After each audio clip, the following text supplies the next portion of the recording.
Hey, talking today about Maha Shivaratri, which is a festival that's celebrated at a specific time in Indian culture, in Hindu culture. You see, I have a new screen here, a new background today. We got Shiva sitting here looking calm and peaceful.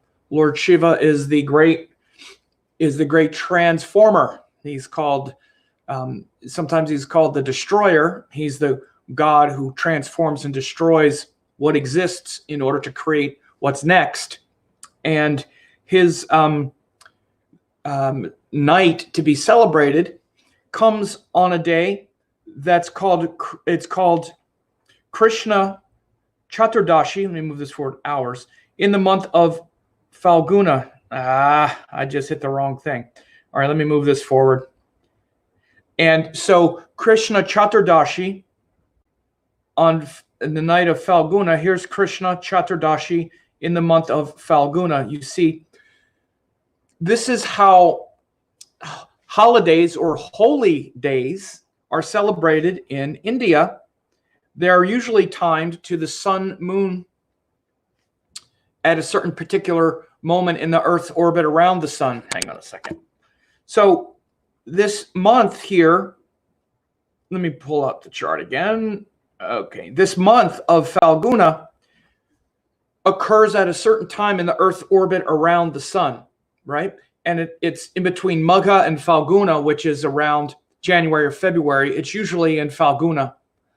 And the nakshatra, the month itself has its name derived from the nakshatra of the full moon of that 30-day cycle, or at least the likely nakshatra. The last solar lunar month was called Magha because the full moon was likely in the nakshatra of Magha last month.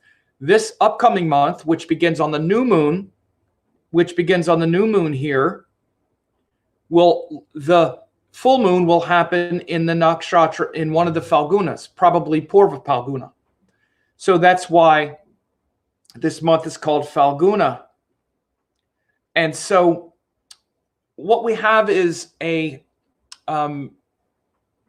holy day that's timed to the sun-moon day in a particular point in the Earth's orbit. Again, because this always comes around this time, let's say in the Gregorian calendar of January or February, that's timed to a specific point in the Earth's orbit around the sun. So when the Earth hits its orbit around this time, and it reaches this phase angle of the Krishna Chaturdashi, and let me do this. I'm going to talk about the rules here for a second, but it's Trayadashi and Chaturdashi. Okay, so here's where it changes. Right, so it changes here on Trayadashi. It moves from Trayadashi to Chaturdashi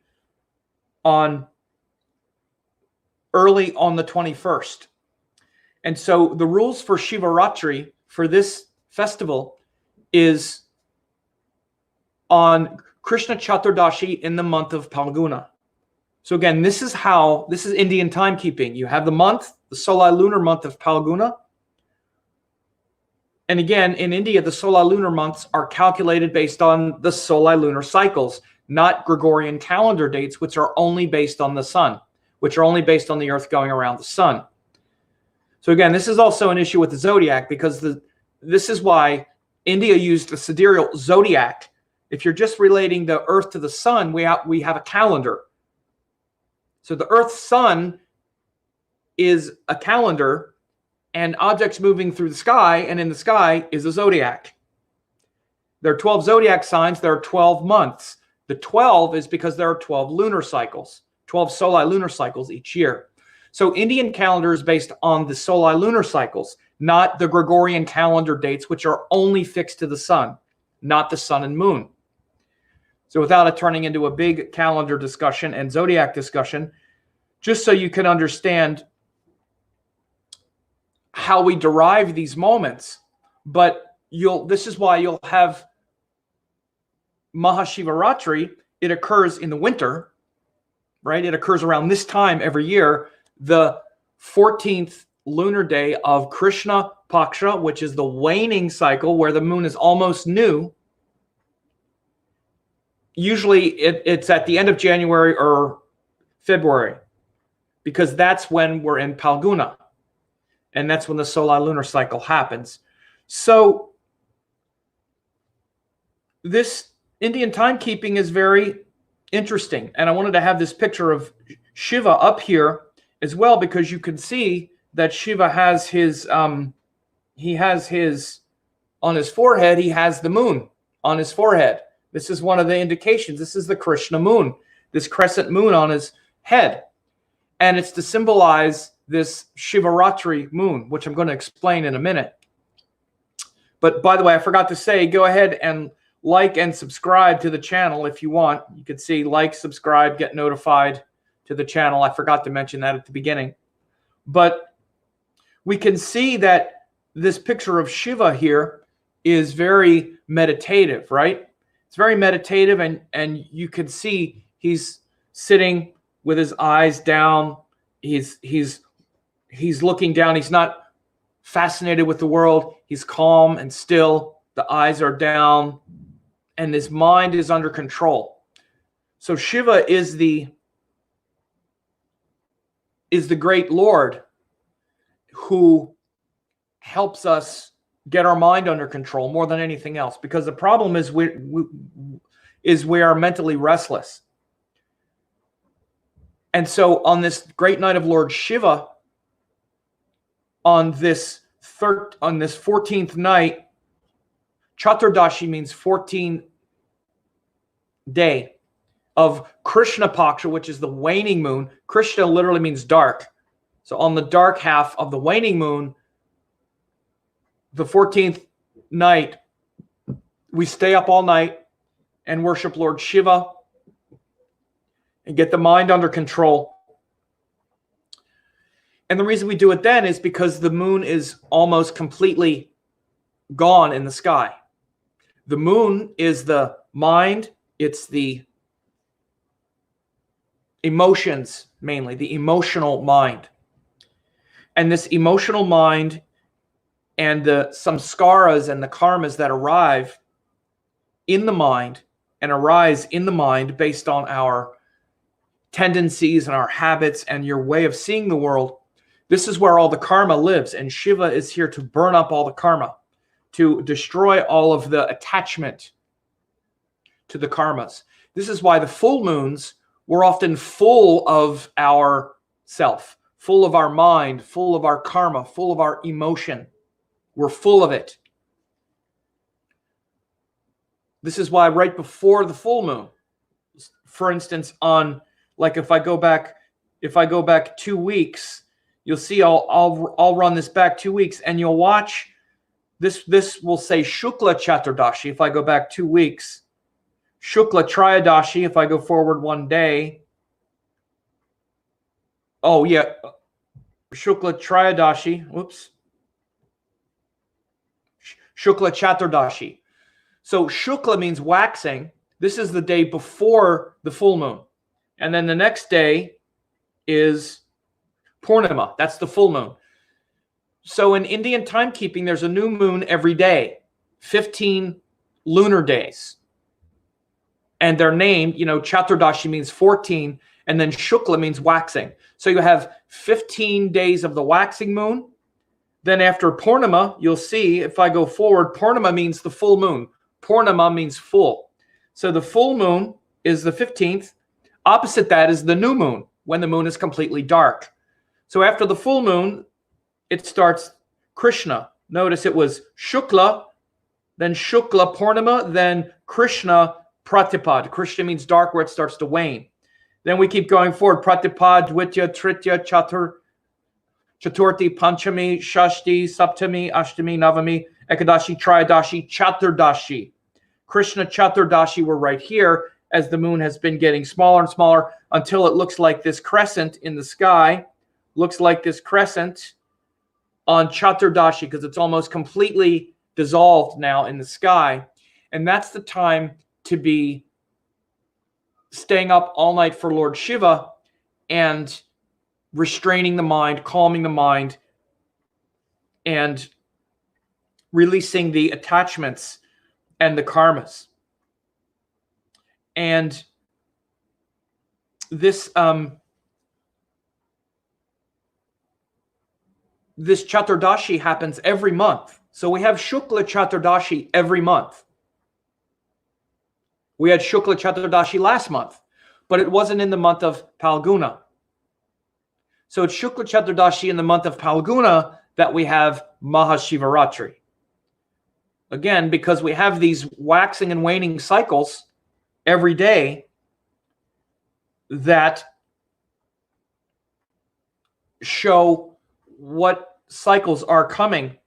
And by the way, as you may have seen lately, I do these forecasts every day at my website, the Astrology Training Lab. I do these forecasts every day where you can see that not only do I talk about the daily nakshatra, but I also talk about the tithi, or the lunar phase, which, Purnima, Chaturdashi, Tridashi, these are lunar phases.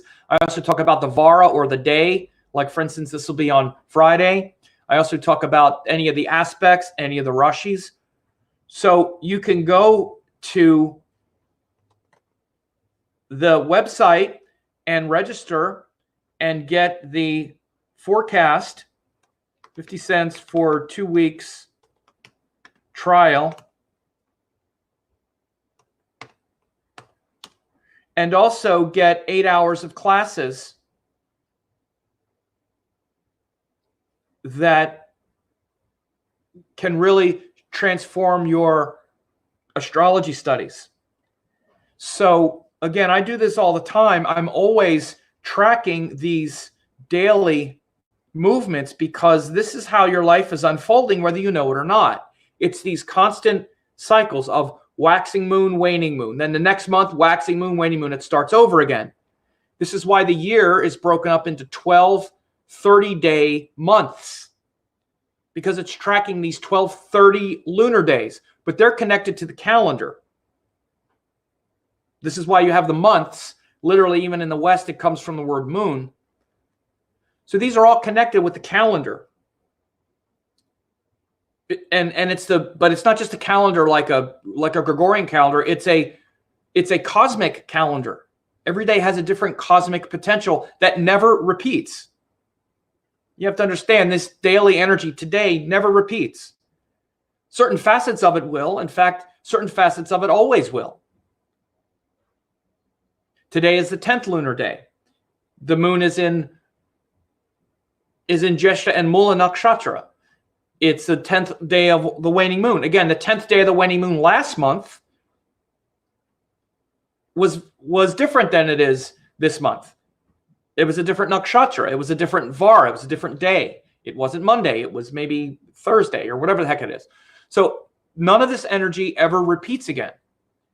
It's joined this planet. It's aspected by this planet. Every day is completely new. So this is very important to understand in Indian timekeeping. And so, again, in Maha Shivaratri, it's this day each year. It's only one day per year, even though we have Shukla Chaturdashi 12 times a year. We have, Krishna Chaturdashi. We have it 12 times a year. Only this one is Maha Shivaratri. And Shukla Chaturdashi every month is called Shivaratri. So it's called Shivaratri every month. Krishna Chaturdashi is Shivaratri every month. But this one, in the month of Phalguna, is Maha Shivaratri. Okay, so it's the great night of Lord Shiva. And so we stay up all night and we celebrate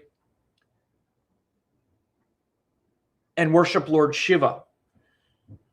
So there are great stories that illustrate this time that are connected to Lord Shiva.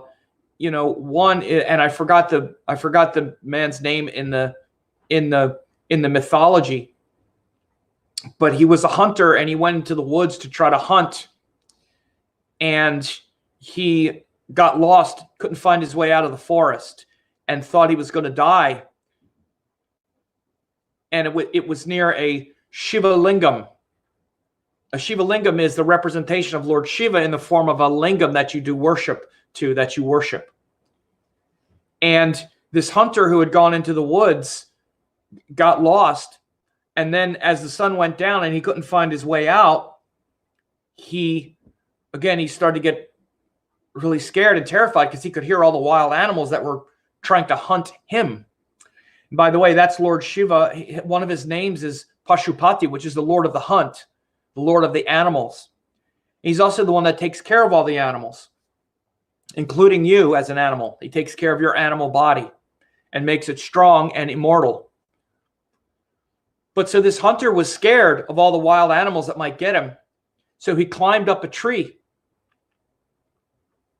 and throughout the night he could hear all these animals that were out to get him. And so he was terrified and praying to Lord Shiva. And it was a bilva tree and had these leaves called bilva leaves. And he cried throughout the night up in this tree, and he was plucking the leaves, the bilva leaves, and crying to Lord Shiva, saying, "Shiva, please save me." And he was crying and crying and plucking the leaf each time he would pray and dropping the leaf on the ground. And he didn't know that underneath the tree was a Shiva Lingam. And by the end of the night, he became liberated. Okay, he stayed up all night. He fulfilled all the conditions of Shivaratri, which is to stay up all night, do worship to Lord Shiva, wash the Shiva Lingam. You bathe it in many different, liquids. First it's water, then it's yogurt and ghee and rose water and many different ways to wash the feet of Lord Shiva. And also the Shiva Lingam is a representation of Shiva being his head is cool, but his body is really hot because he's taken on your fever. He's taken on your karma. And there's another great story of Shiva. One of the reasons why we pour, especially like yogurt and ghee and water and rose water on the lingam and on Shiva statue, especially the Shiva Lingam, again, is because he's got a fever. He's hot with a fever because in the original story, the churning of the milk ocean, another thing that Shiva did is once they were churning all the milk ocean and they were bringing out all of the poison, halala was coming out and consuming all of creation, because as you start to churn the mind, as you start to churn, all of the poison comes out of your mind because your mind is filled with poison. We have this flowery ego, this flowery image of ourselves that we're spiritual or we're holy or we're pure, and we're nothing but impure. We're nothing but filled with lust and desire and anger and frustration, and we're like animals. We're not much more sophisticated. In fact, in many ways, animals are more loving than we are because they don't have the ego that we have. They do everything instinctively, but that instinct also includes love, a lot more closely connected to their heart than we are often. But we have a much more sophisticated potential. But the point is that, Shiva, his energy is to drink the poison in the mind. So, this is, and I talk about this quite a bit. One of the reasons why people don't meditate is because it's hard. And the part that's hard is what I'm talking about. It's hard when you start to meditate to realize how crazy you are, how poisonous your mind is, how, restless and sort of demonic your nature is. I don't mean demonic in any kind of, pitchforks and stuff, although Shiva has the pitchfork. He has the Trishula. But what I mean is the, demonic in the egoist sense. Nothing but desires and wanting to, fulfill our desires and take from others. And it's just instinctive, just like animals. It's an instinct. And so Shiva drinks all that poison. And so when they were churning the milk ocean to try to get to the immortal nectar, to the Amrit, to the pot of Amrit at the bottom, all the poison started coming out and was threatening to consume the world. So Shiva drank the poison. He sucked up all the poison, but it was poisonous, and he couldn't swallow it, because if he swallowed it, it would have consumed him. It would have killed him. So Durga, Parvati, his wife, squeezed his neck and held the poison in the throat. And his neck turned blue. He held the poison in his throat. It's why he's called Nilakanta. Nilakanta is the blue-throated one, because he's turning blue he's hot with fever, and Shiva's the one that's holding all the fever in our mind. And so we cleanse and cool him down. So even though he's got this fever going through him, he's always cool and calm. You can see that picture of Shiva on the screen with that calm demeanor. It's very beautiful to see, right? That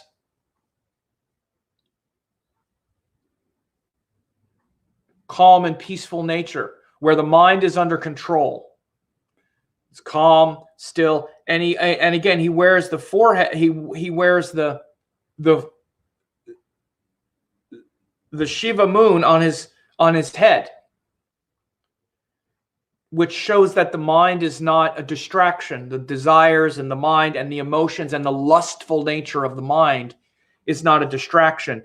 It says in the text that the moon, which is the mind, is lustful. We're lusting after other people, other situations. We have all these lustful attachments. And so Shiva is the one that, as we begin to meditate and we really begin to transform our mind, not just play around with it, and all that poison comes out, we ask Shiva, please drink the poison. I know that it's usually that I know I'm going to die, and I'm fearful, I'm afraid, and I don't know who I am, I'm ignorant. Again, people really don't like when I say these things, because they think, oh, you're arrogant, or like I'm calling everybody ignorant. Myself too, we're all ignorant. Until we know the truth, we don't know the truth. We don't know who we really are. We don't know why we're really here. We don't know how any of us really got here.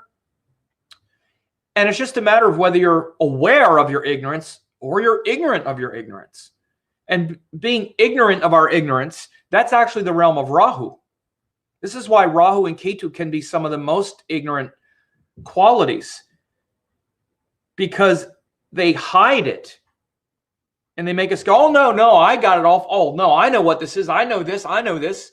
We don't know anything hardly, particularly about the nature of the soul.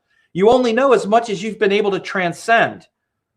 And if you get tweaked by every little emotion, every little thing, everything scares you, upsets you, gets you reactive, then you don't know anything. You don't know anything about the nature of who you are, why you're here, why any of this is here. And you probably don't even know that you don't know. It's like layers of ignorance compounded on each other. So what starts to break through usually is some kind of dark, fearful thing where we get shaken up and go, oh my God, it's right. I actually don't know. I am going to die one day. Well, this person died, this thing, and this this terrible crisis comes where we have to actually face the truth. And it's scary, and we want to run away from it. And Shiva is the one that we're like, please, I know I'm ignorant, suffering. Take care of me. It's like, and this is why they say Shiva is he's the yogi, he's the Lord of the yogis, and the easiest to please. Like, you don't have to do anything to please Shiva. Is like, anything. Like the story of the hunter who was in the tree. He didn't even know, he wasn't even intentionally trying to pray to Lord Shiva. He didn't even really know that he was doing it properly. He was just up in the tree crying for his own selfish purposes. Oh, I don't want to die. I don't want to die. Okay, please, Shiva, help me. And then he's just picking leaves and throwing them off the tree. Please help me. He's just crying and blubbering.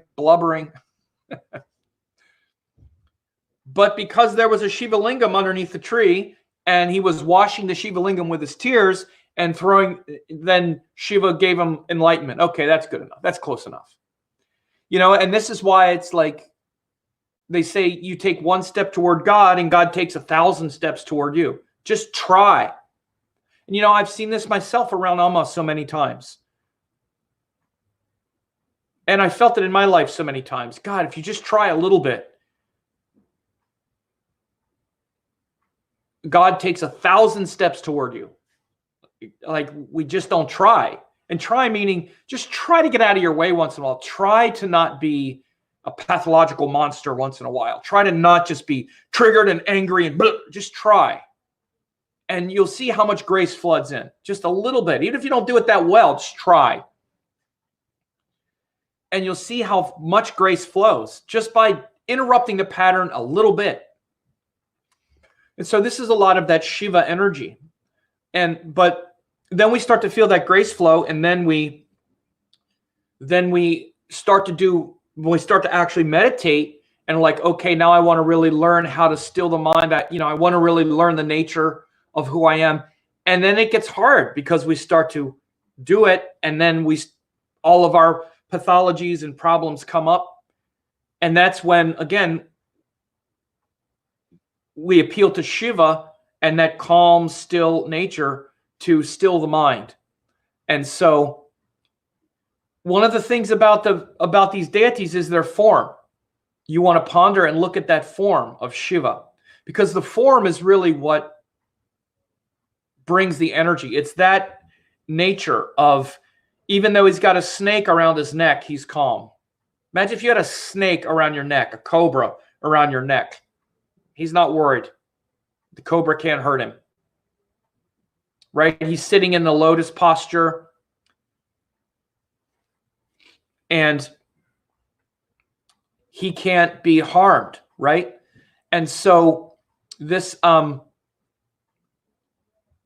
the spiritual practices that we do on Shivaratri, and when we stay up all night and worship Lord Shiva or do really powerful spiritual practices that night, benefits us immensely. And so the form of the deity corresponds with his energy, with the energy of his mantras. So a couple Shiva mantras, there's one that's most famous called it's the 5 syllables, Namah Shivaya, Om Namah Shivaya, Om Namah Shivaya. That's a very powerful Shiva mantra, of course, Om Namah Shivaya. There's also the Maha Mrityunjaya mantra, which means the great victory over death mantra. This is often chanted on Shivaratri as well. It's Trayambakam yajamahe sugandhim pushtivardhanam urvarukamiva bandhanam mrityor mukshi amamritat. Trayambakam yajamahe sugandhim pushtivardhanam urvarukamiva bandhanam mrityor mukshi amamritat. Trayambakam yajamahe sugandhim pushtivardhanam urvarukamiva bandhanam mrityor mukshi amamritat. And that's the great victory over death mantra. And then there's long form mantras, especially the ones from the Sri Rudram, from the Krishna Yajurveda, called the Sri Rudram. And the Sri Rudram is the first references to Shiva. And they're basically calling forth his energy in the form of Rudra. Rudra is the fierce form of Shiva. And it's really this form even here is actually it's very much a form of Rudra because it's a very fierce form. But it's also like the yogi, the meditating yogi. But Rudra was the fierce form of God that came and destroyed the darkness and reestablished truth and dharma. And it's actually where we get the word Shiva from. His name wasn't Shiva. His name was Rudra. And Shiva was a title, which means auspicious one. Almost like saying, dear Lord or Sir, or like Lord Rudra, auspicious one Rudra. That's what Shiva actually means. The name, now we call him Shiva, but it's like calling him auspicious. His name in that form is actually Rudra. It also has names, I said, like Pashupati, Lord of the animals, Lord of the hunt, Nilakanta, the blue-throated one, Nageshwara, the king of the Nagas or the serpents. So they give a lot of names. And Shiva became like one of the, it just sort of became the name in the Puranic tradition of Indian literature, where they wrote these long epic books about the deities. Then he was called Shiva. Then you had Brahma, Vishnu, Shiva. That's not from the Vedic times. That's from the Puranic era, or the more classical modern era. But there's Mahadev, which means great Lord. There's so many names. This name of him, also this this contemplative witty mystic says Hara Hara Mahadev. This image of him sitting peacefully is really one of the most inspiring ones. It's inspiring in that it's very much a symbol of peace, wisdom, being calm and cool. And one of his names, Shankara, is identified with this form. Shankara is very much related to wisdom and intelligence and understanding the mysteries of the universe, and not just being it also means auspicious. I just looked it up here. What does it say here? Shankara. Samankara. Yeah, it's also the like the dispeller of doubt. Shankara means doubt, and Har is the dispeller or the destroyer of doubt. That was what I was getting at. I don't always remember the exact origins, but Hara is like the dispeller, and Shank is like doubt. And so it really means like, the dispeller of doubt literally is the same thing I was saying, is we're ignorant. We have doubts. We don't really know who we are. And so that form of sitting in that meditative pose, still, calm, courageous, with no doubt of who you are, remembering the self, the mind under control. The mind means the emotions. Because when we're identified with the emotions, then there's nothing but doubt. We're just doubting ourselves, because instead of knowing the self, which is beyond all the emotions and attachments, we're doubting the self. And instead, we're just full of a lot of emotion. And so that's Shankara, the dispeller of doubt, which automatically means wisdom. Because you have to understand, your true nature is wisdom. Your true nature is wisdom. And because you identify with doubt, wisdom isn't flowing. Your true nature is wisdom. It's love. It's power. It's everything that gets undermined by doubt. Because you doubt that you're wise, and you don't know it experientially, then you're identifying with your doubt, not with your wisdom. So that's a beautiful nature of Shiva. And it's also, another quality, which I have to definitely make sure to get to here, is the nakshatras here. These are in the signs of Saturn, Saturn-ruled signs. As we can see, Saturn moves into, I'm sorry, the moon on this day, the moon is in, it winds up being the new moon, usually in Aquarius, but the moon is usually in Dhanishta. It's usually in Dhanishta, sometimes Shravana, sometimes Shatabhishak, but it's often in Dhanishta Nakshatra. And Dhanishta is very much a Shiva Nakshatra related to Shiva's drum, the Damaru, the dance of creation, which is Lord Shiva as Nataraj.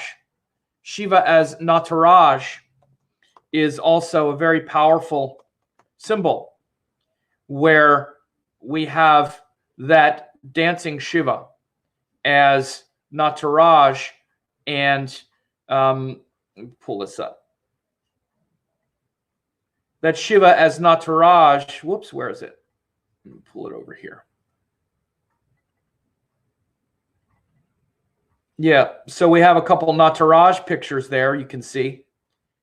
This is also very much, you see in the Nataraj, he's got the Damaru, the drum of creation.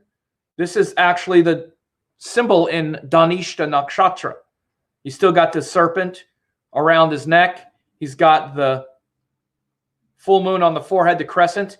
In his hair is the river Ganga. So all of his matted locks is the river Ganga, the Ganges River. And you see Ganga, the goddess Ganga, flowing through his locks. Where's the Trishul? You don't see the Trishul here. Well, he's stepping on ignorance here, but you see the fire of creation and the drum of creation, the drum and the fire, and making these mudras, which says, I won't hurt you, I'm peaceful, I'm calm. So that's a very powerful symbol. And also pull up another Shiva here, which is Lord Shiva. And like this one here,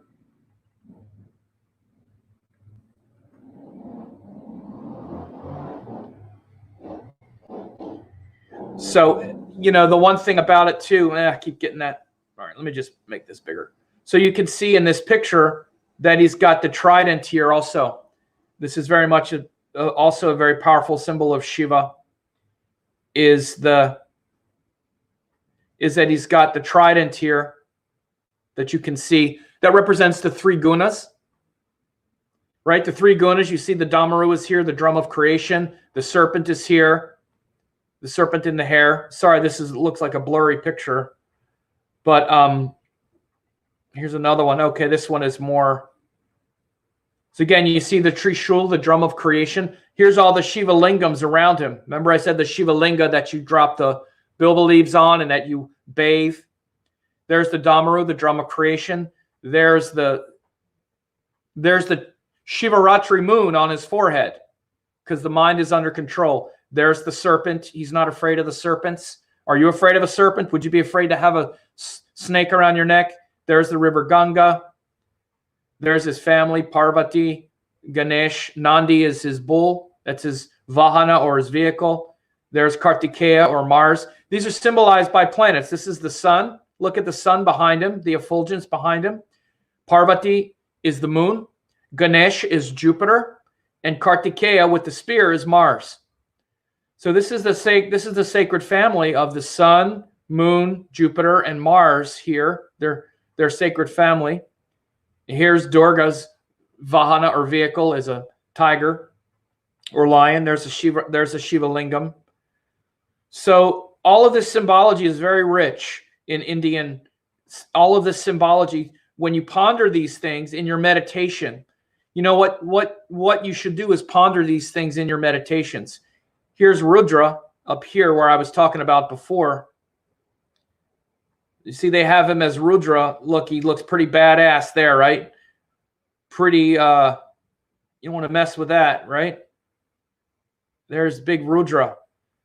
So you see that symbology of Shiva.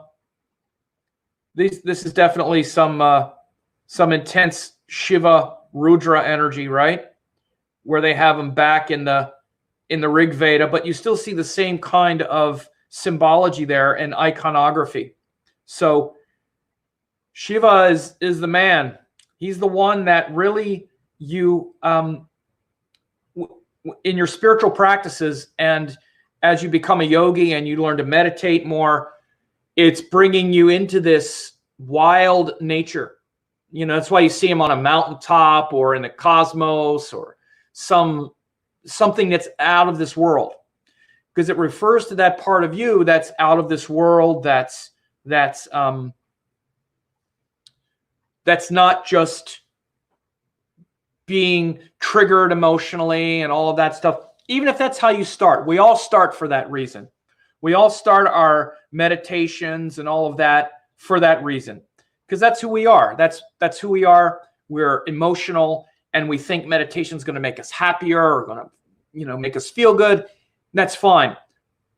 And it does. It starts to make you feel good. And then if it really becomes a spiritual practice, not just something that, you know, I call it kind of like a sort of warm bath, a kind of warm bath of meditation. That's meditating. That's so nice and so peaceful. That's fine. It'll do that. It'll make you feel better emotionally, psychologically. But if it goes to the next level and you really start to become spiritual, again, there's a whole different thing and a lot of illusion around this idea. Authentic spirituality doesn't really make you feel so good, at least the ego. At least for a while, it's disruptive. It's challenging. It's hard to really grow and change, particularly in that kind of way. And we face serious, you know, ego-destroying situations. And we don't think we have a big ego, but we're usually all ego. Everything about us is ego. Our identity, our name, our body, it's all ego in the Indian sense. Ego doesn't mean you just have a big ego and run your mouth. It means you're attached to a false center, a false self. That includes the great things about the false self. It's still false. It's not the ultimate reality. And so authentic spirituality starts to erode all of the fiction, all of the false attachments, it reveals in many ways the kind of uselessness behind all of the things that we were so attached to and so excited about. And it's hard to face that, because then it's like, well, what am I going to do without that? I'm all excited about my job and my relationship and my kids and my life. Authentic spirituality kind of chips away at all that and goes, yeah, but that's not you either. That's not totally real either. And it's hard. It can, if we don't know what replaces it, it's scary. So this is why you don't do it alone. You have these deities, you have these beautiful meditations, these practices, these beautiful, powerful symbols and these stories. That's why you read the stories of Lord Shiva drinking the poison, giving enlightenment, encouraging the yogis, because you're not alone. And again, it's not even something external. It's not that Shiva is out there somewhere. This is all you. You're that. So this is one of the things I always also say is, when you start doing a meditation and you start doing these practices, if you resonate with one of these forms, one of these images, for me, Shiva has always been the one that I resonated with. And if you resonate with one of those forms, let's say that it's Ganesha or it's Durga, then what you should do is when you're meditating and you're saying the mantras, like you say the mantras of that deity, and as you're saying it with your eyes closed, visualize that that's how you look. Like you look that way.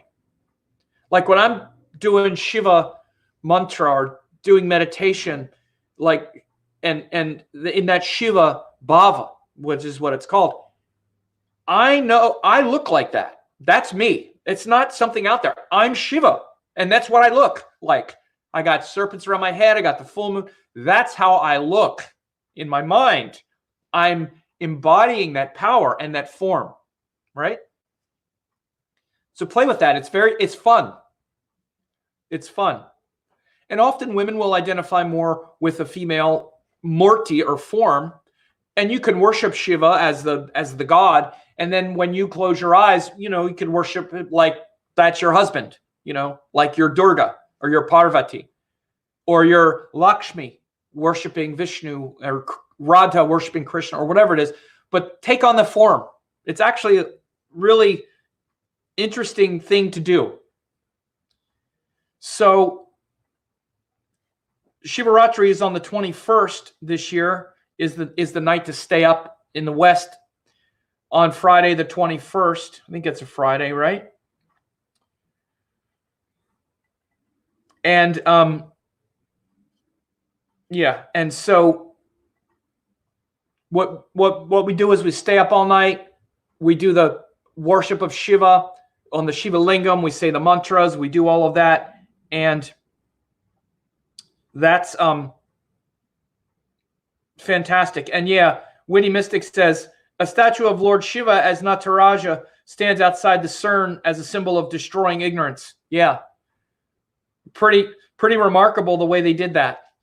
They put this gigantic Nataraj statue outside of CERN, which is a laboratory where they accelerate particles. It's a gigantic particle accelerator where they're actually, looking into the deeper mysteries, and especially into the sphere of molecules and molecular life and early universe. So, anyway, folks, I hope this was helpful. Happy Maha Shivaratri.